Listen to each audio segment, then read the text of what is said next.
जय हिंद दोस्तों, मेरा नाम है अनुराग। स्वागत है आप सभी का मेरे चैनल में।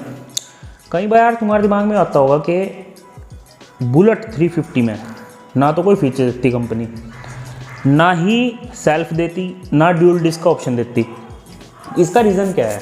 बहुत सारे मेरे जो सब्सक्राइबर हैं, आप लोगों में से बहुत सारे भाई ऐसे हैं जो ये पूछते हैं कि भैया ये बताओ हमें कि इसमें सेल्फ आएगा या नहीं आएगा। जब BS6 आने वाली थी तब भी ये क्वेश्चन आते थे बहुत सारे, और जब आ चुकी BS6, अब स्टैंडर्ड जो 350 है हमारी बुलेट 350, जब उसका नए जनरेशन की बात हो रही कि भाई वो आने वाली, तब भी ये वाले क्वेश्चन आ रहे हैं कि इसमें सेल्फ आएगा नहीं आएगा, या ड्यूल डिस्क ऑप्शन आएगा, एलॉय व्हील्स आएंगे। तो बुलेट में कोई भी फीचर क्यों नहीं देती रॉयल एनफील्ड? बहुत बड़ा सवाल है। आपके दिमाग में ये आता होगा क्यों ऐसा है। इसके आज मैं आपको 3 कारण बताऊंगा।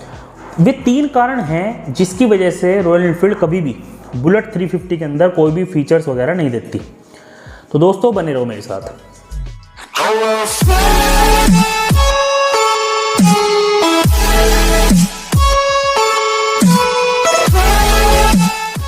दोस्तों अब मैं आपको बताता हूँ पहला रीज़न है वो ये है कि रॉयल एनफील्ड चाहती है कि बुलेट 350 उसकी वो ही ओरिजिनल फॉर्म में रहे। मतलब कि जैसे वो पहले आवे थी ना, जैसे बुलेट पहले आवे थी ऐसी की ऐसी बनी रहे आज भी। समझ आया?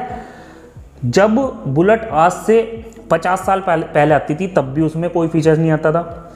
आज भी वो उसकी सबसे पुरानी बाइक है, सबसे पुरानी चलती भी आ रही, तो इसलिए वो नहीं चाहता रॉयल एनफील्ड के इसमें कोई भी चेंज करा जा। वो तो ये समझो कि गवर्नमेंट ने जबरदस्ती ये चीज़ डाल दी, सबको बता दी कि भैया सबको ABS देना पड़ेगा, सिंगल चैनल ABS मस्ट है, होना ही होना चाहिए, और फ्यूल इंजेक्शन करना पड़ा BS6 में। वरना तो रॉयल एनफील्ड में रॉयल एनफील्ड बुलेट 350 में ये वाली फीचर भी ना देता। मतलब कि बगैर डिस्क आती बुलेट 350 अब तक आई रही थी, अभी कुछ समय से ही तो उसमें डिस्क लगाना शुरू करा, तो उसको वो पूरे उसी ओरिजिनल फॉर्म में चाहती है कि भैया ऐसी चलती रहे जैसे पहले आ रही थी ना, उसी चीज़ को ही मैं चलाता रहूँ। कम से कम एक बाइक मेरी ऐसी रहे कि जो आज तक जैसे पहले चल रही थी अब तक वैसी ही चलती रहे ज़िंदगी भर। पहली वजह तो है ये। अब दूसरी वजह समझो। दूसरी वजह है इसकी प्राइस।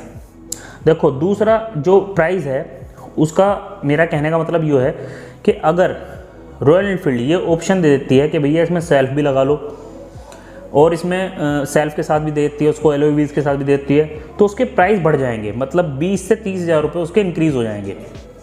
और रॉयल एनफील्ड ये नहीं चाहती। वो चाहती है कि कम से कम 1 या 2 बाइक उसकी ऐसी रहे कि जो कि कम अमाउंट में रहे। क्योंकि क्लासिक ऑलरेडी देख रहे हो तुम लोग सब कि 1,90,000, 2 लाख प्लस पे जा चुकी, और आगे आने वाले समय में और भी बढ़ेगी भाई। ठीक है ना? तो ये है दूसरा रीज़न। इसकी वजह से, प्राइस की वजह से, कि कीमत ज़्यादा ना बढ़े, इस वजह से वो इसमें ज़्यादा फीचर्स ऐड नहीं करती। अब तीसरा रीज़न जो सबसे बड़ा रीज़न है जिसकी वजह से रॉयल एनफील्ड उसमें कोई फीचर नहीं देती, वो क्या रीज़न है?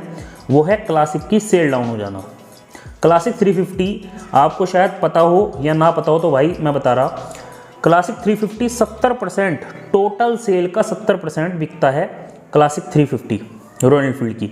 मतलब टोटल सेल अगर 100 बाइक बिक रही तो 70 सिर्फ क्लासिक 350 बिक रही हैं अब तक भी।